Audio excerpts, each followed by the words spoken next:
Les membres d'une famille ont certaines caractéristiques qui sont identiques. C'est la même chose quand on parle de famille de fonctions. Donc, cette fonction fait partie de la même famille que celle-ci, qui fait partie de la même famille que celle-ci. Alors, quelles caractéristiques ont-elles en commun? Appuie sur pause et pense-y. Alors, tu as probablement conclu que ces fonctions ont tous les mêmes abscisses à l'origine. Donc, les fonctions polynômes qui ont les mêmes abscisses à l'origine, on dit qu'ils appartiennent à la même famille.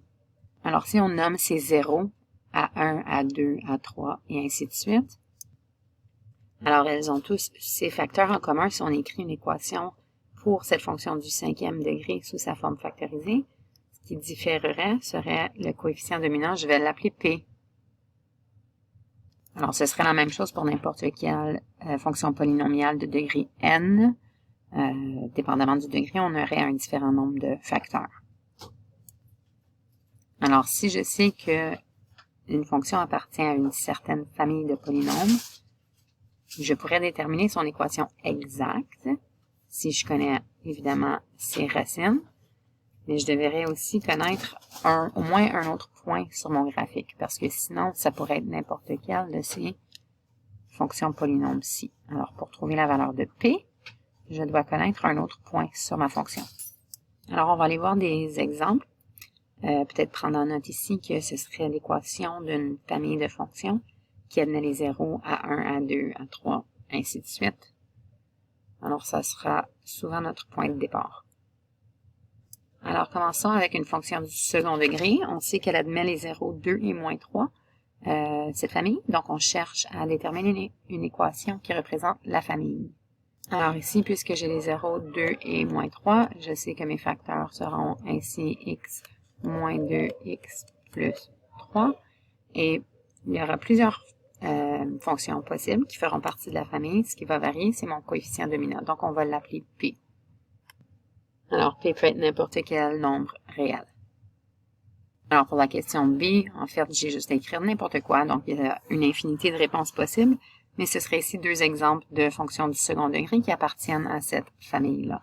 Donc, juste si on regarde vite fait graphiquement, on voit en effet que les deux exemples que j'ai donnés sont des fonctions de la même famille, donc c'est des fonctions de même degré, degré 2, qui ont les mêmes abscisses à l'origine. Alors, si on regarde ici l'exemple C, on cherche à trouver l'équation d'une fonction, pas une fraction, qui fait partie de cette famille, mais qui passe spécifiquement par le point 1, 4. Alors, si on regarde sur le plan cartésien, on peut voir le point 1, 4 ici.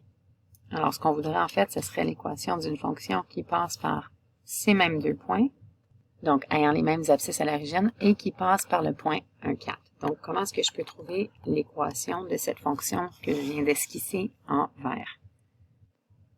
Alors, appuie sur pause et essaie de réfléchir à comment tu ferais pour trouver cette équation.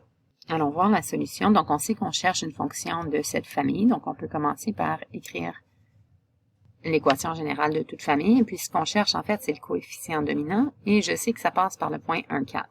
Alors, je sais que quand la valeur de x est 1, la valeur de y, ou si on veut, f de x, sera 4. Alors, pour trouver notre coefficient dominant, qui est pour la fonction qui passe par le point 1, 4, on a juste à substituer le point 1, 4 dans l'équation. Appuie sur pause et puis trouve ton coefficient P. Allons voir la solution. Donc, on remplace, on simplifie, on évalue, et puis on résout. On a donc trouvé l'équation d'une fonction. Donc, ici, mon P est égal à moins 1, ou je peux juste écrire moins puisque le coefficient était 1. Donc, on a notre forme factorisée pour une équation qui passe par le point 1, 4. Alors, si on vérifie avec la calculatrice graphique, on peut voir qu'en effet, l'équation moins x moins 2x plus 3 va passer par le point 1, 4.